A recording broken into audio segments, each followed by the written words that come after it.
মুহূর্তে সবচেয়ে বড় খবর, শুভেন্দু অধিকারী তিনি হচ্ছেন বাংলার নতুন মুখ্যমন্ত্রী। এবং আমরা সকালেই যখন দেখেছিলাম অমিত শাহ তিনি যখন এসে পৌঁছেছিলেন কলকাতা বিমানবন্দরে, তাকে যখন স্বাগত জানানো হচ্ছিল সেখানে শ্রমিক ভট্টাচার্য, শুভেন্দু অধিকারী, অন্যান্য বিজেপি নেতৃত্ব সেখানে উপস্থিত ছিলেন। তবে কোথাও গিয়ে একটা শুভেন্দু অধিকারীর সঙ্গে যে ফ্রেম ধরা পড়েছিল সেখানে কোথাও গিয়ে একটা আঁচ করা যাচ্ছিল, হয়তো শুভেন্দু অধিকারী নামই ঘোষণা হতে পারে মুখ্যমন্ত্রী হিসেবে।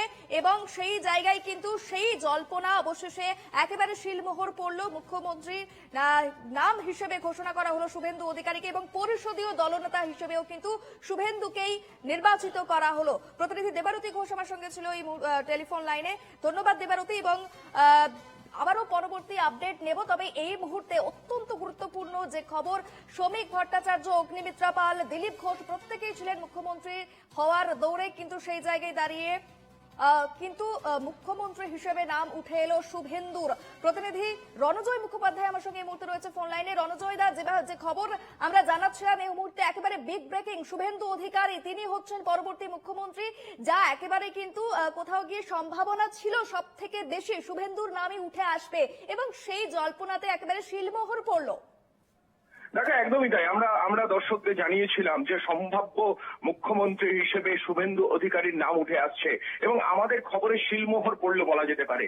আজকে বিধায়কদের সঙ্গে পরিষদীয় দলের প্রথম বৈঠক, এবং যেই বৈঠক হেড করছেন কেন্দ্রীয় স্বরাষ্ট্রমন্ত্রী অমিত শাহ, কেন্দ্রীয় পর্যবেক্ষক হিসেবে পরিষদীয় দলের প্রথম বৈঠক কন্ট্রোল করবার জন্য, অর্গানাইজ করার জন্য অমিত শাহকে দায়িত্ব দেওয়া হয়েছে এবং তিনিই বাঁচবেন পশ্চিমবঙ্গের মুখ্যমন্ত্রী এবং সেই সঙ্গে যিনি বিধানসভার চিফ হবেন সরকারের ক্ষেত্রে।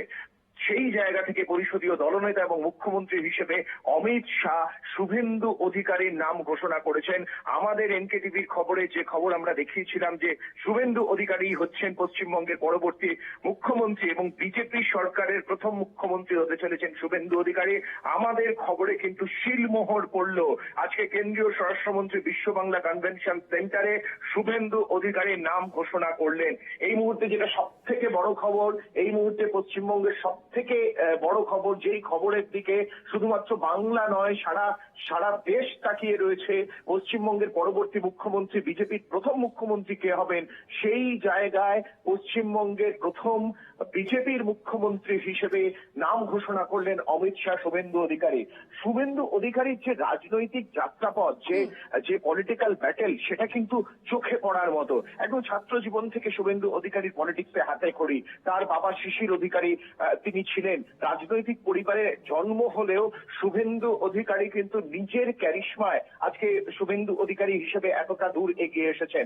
ছাত্র জীবনে রাজনীতি, এবং তারপরে যখন মমতা বন্দ্যোপাধ্যায় মন্ত্রিসভা এবং নন্দীগ্রাম আন্দোলন, সেই আন্দোলনে বিশেষ ভূমিকায় দেখা গিয়েছিল শুভেন্দু অধিকারীকে।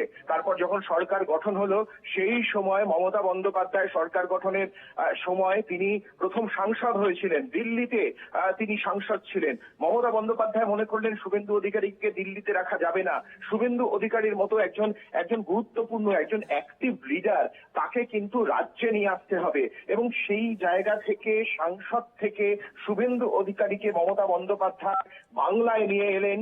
বাংলায় নিয়ে এসে নির্বাচনে জিতিয়ে শুভেন্দু অধিকারীকে মন্ত্রী করলেন। ট্রান্সপোর্ট মিনিস্টার হিসেবে কিন্তু শুভেন্দু অধিকারী পশ্চিমবঙ্গের তৃণমূল কংগ্রেসের মন্ত্রিসভায় গুরুত্বপূর্ণ জায়গা দখল করেছেন ট্রান্সপোর্ট মিনিস্টার বা পরিবহন মন্ত্রী হিসেবে।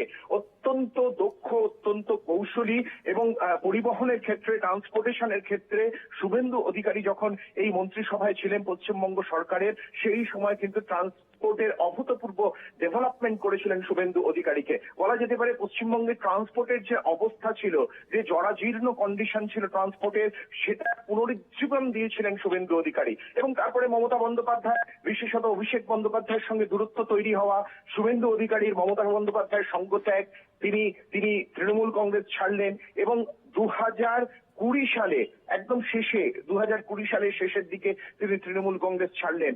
অমিত শাহর উপস্থিতিতে মেদিনীপুরে তিনি যোগদান করলেন, বিজেপিতে যোগদান করলেন।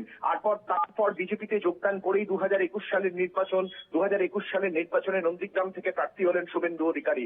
এবং সেই নির্বাচনও কিন্তু পশ্চিমবঙ্গের পলিটিক্যাল হিস্ট্রিতে মাইল ফলক হয়ে থাকবে, কেননা নন্দীগ্রামে শুভেন্দু অধিকারীর বিরুদ্ধে লড়তে করতে গিয়েছিলেন স্বয়ং তৃণমূল নেত্রী মমতা বন্দ্যোপাধ্যায়। সেই সময় নন্দীগ্রামে মমতা বন্দ্যোপাধ্যায় পা ভেঙেছিল। পরবর্তী সময় সমগ্র নির্বাচন পর্যন্ত হুইল চেয়ারে করে তিনি প্রচার করেছিলেন, মিছিল করেছিলেন মমতা বন্দ্যোপাধ্যায়। নন্দীগ্রামে দীর্ঘ 14 কিলোমিটার মিছিল করেছিলেন, তবুও কিন্তু শুভেন্দু অধিকারীকে হারাতে পারেননি। 1956 ভোটে শুভেন্দু অধিকারী মমতা বন্দ্যোপাধ্যায় মুখ্যমন্ত্রীকে হারিয়েছিলেন। তারপরে পরবর্তী সময় মমতা বন্দ্যোপাধ্যায়কে উপনির্বাচনে জিতে এসে মুখ্যমন্ত্রী হতে হয়। তারপরে 2026 সাল, এর মধ্যে বিরোধী দলনেতা করা হলো শুভেন্দু অধিকারীকে বিজেপির তরফ থেকে। বিধানসভায় অভূতপূর্ব পারফরমেন্স শুভেন্দু অধিকারীর। বিধানসভা সহ সারা রাজ্য জুড়ে চষে ফেললেন এবং মমতা বিরোধিতার অন্যতম মুখ হলেন বিজেপির মধ্যে বিরোধী দলনেতা শুভেন্দু অধিকারী। বিজেপির সভাপতি পরিবর্তন হয়েছে, একেবারে বিজেপির রণজিৎ, তুমি সাংগঠনিক সঙ্গে থাকো, ক্ষেত্রে আবার পরিবর্তন। আসবো তোমার কাছে।